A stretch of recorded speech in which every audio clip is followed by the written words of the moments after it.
بسم الله الرحمن الرحيم.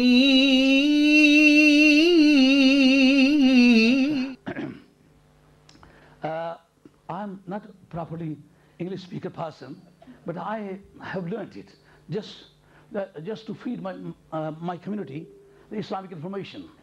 Because being a Muslim scholar, it is my duty to communicate my message in any language I know. Orthodoxy, the proper and accurate ideology is called orthodoxy. Orthodoxy is Ahlus Sunnah Wal Jamaah. According to authenticated references of the reliable books, it can be easily established that only the Sunni Muslims are the persons who would be saved on the judgment day from the punishment and chastisement of Allah Rabbul Izzat. And anybody else who is not believing in the orthodoxy would be punished, and no action or omission on behalf of him is acceptable to Allah Rabbul Izzat. Acceptance of all actions and omissions depends on the orthodoxy. If a Muslim believes in Muhammad Mustafa ﷺ as an orthodox, his practice, his liturgical activities, his devotions, his sanctifications, and his virtues would be accepted by Allah Rabbul Izzat. Otherwise, all of his struggles, efforts, and strives would be rejected by Allah Rabbul Izzat. Because the first thing is recognition. When a person recognizes the states of Muhammad Mustafa ﷺ, that recognition is called Ahlus Sunnah Wal Jamaah. The fundamental attitude of the Sunni people is to accept the dignity of Muhammad Mustafa ﷺ and the grandeur of Muhammad Mustafa ﷺ without any type of objection. Just like Siddiq Akbar radiallahu anhu was reported by the Muslim scholars that he happened to meet Janabi Muhammad Mustafa ﷺ on the way. When Nabi Kareem ﷺ was asked to promulgate, to proclaim, to be a prophet in the society, but he excused in front of Allah Rabbul Izzat, "Oh my Lord, it is not possible for me to announce openly in the open ground for my prophethood because I am just equal person to the society of Mecca. It is not possible for me to offer myself as a prophet. Therefore, I should be given a reprieve for a time," because the people could not be prepared. Then Allah Rabbul Izzat suggested a person who happens to meet him out of the Meccan population. When he came, Nabi Kareem ﷺ, out of the population, he happened to meet Hazrat Siddiq Akbar radiallahu ta'ala. He said, "Oh Siddiq Akbar radiallahu ta'ala, do you know me?" He said, "Yeah." "Did I tell a lie in my whole of life?" He said, "No, not at all. You are innocent person. You are very chaste. Your practice, your practical life, your character is very appreciable. I cannot show any pinpoint in your life. Therefore, I can accept your nobility, your stability, your punctuality, your honesty, and I am a person blindly believing in you." He said that if you believe me to be a true person, please accept me as your prophet because Allah Rabbul Izzat has advented me as a prophet. He said, "Then what is the way to accept you?" He said, "To pronounce Kalima Sharif, La ilaha illallah, Muhammad Rasulullah." Accordingly, Hazrat Siddiq Akbar pronounced Kalima Sharif in front of Muhammad Mustafa ﷺ. Then he asked him to authenticate his prophethood in the light of the arguments. His prophethood should be reasoned. Then Nabi Kareem ﷺ referred to a dream had by Siddiq Akbar during his journey to Syria. Once upon a time, Hazrat Siddiq Akbar was traveling to Syria on a trading enterprise.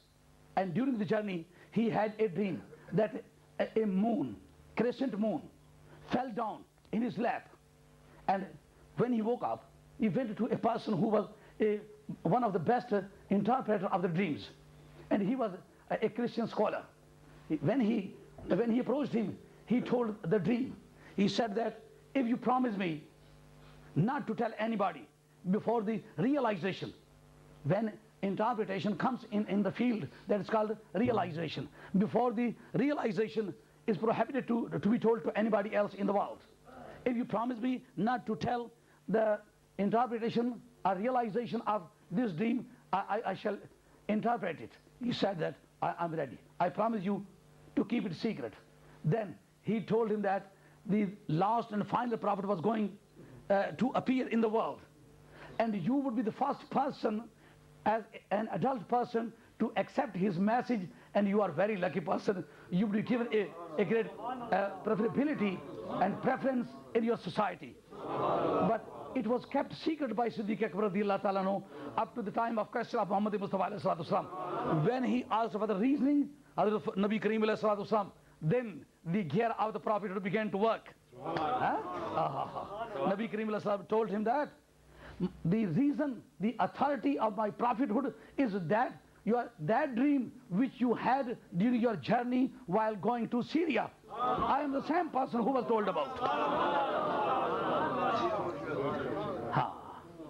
The first step of life in front of Siddiq Akbar radiallahu ta'ala anhu was taken as a clairvoyant. The Ghaibdan person is called clairvoyant. C-L-A-I-R, clear, V-O-Y-A-N-T, clairvoyant. This is a biblical science, word of biblical sciences. Just like engineering, pre-engineering, medical, pre-medical. In the same way, there is Islamic and pre-Islamic language. This is pre-Islamic language. The person who knows unseen secret is called clairvoyant. Since the first step of Hazrat Siddiq Akbar radiallahu ta'ala anhu is Islamic word, was as a believing person in the clairvoyance of Muhammad Mustafa alayhi salatu wasalam. This is why he never hesitated. He never hesitated to accept the clairvoyance or knowledge of unseen secret of Muhammad Mustafa alayhi salatu wasalam. Then his life began. Nabi Kareem alayhi salatu wasalam always recorded the nobility and eminence and matchlessness of Siddiq Akbar radiallahu ta'ala anhu. He announced in front of the companions that you are the persons, you always argued me, you always asked the authority for the authenticity of the prophethood, but this is all alone person. This is all alone person who accepted me without any reasoning, without any authority. So here one can establish that Sunni people are with the attitude of Siddiq Akbar radiallahu anhu. He firstly accepted, and then he wanted to authenticate. Then he wanted Nabi Kareem alayhi salatu wasalam to establish the prophethood. But before the establishment, before the quotation of any regulation, he accepted the prophethood of Muhammad Mustafa alayhi salatu wasalam. Then he asked him to rationalize. Rationalization was afterwards, but the acceptance by Siddiq Akbar radiallahu anhu was first. So this is the proper attitude of a Sunni person, that he should believe in the dignity of, in the nobility of, in the grandeur of, in the excellence of Muhammad Mustafa alayhi salatu wasalam, in the magnificence of Muhammad Mustafa alayhi salatu wasalam, and then he should ask the reasoning to establish the dignity. So this is the end of my lecture, if you want. I am deadly tired, otherwise I can continue. And if you like any other question, you can put in English, I can answer. Would you like? No, not at all. This is not my subject prepared properly for my expression, because at the spot, simultaneously or spontaneously, without any context, this question was put to me.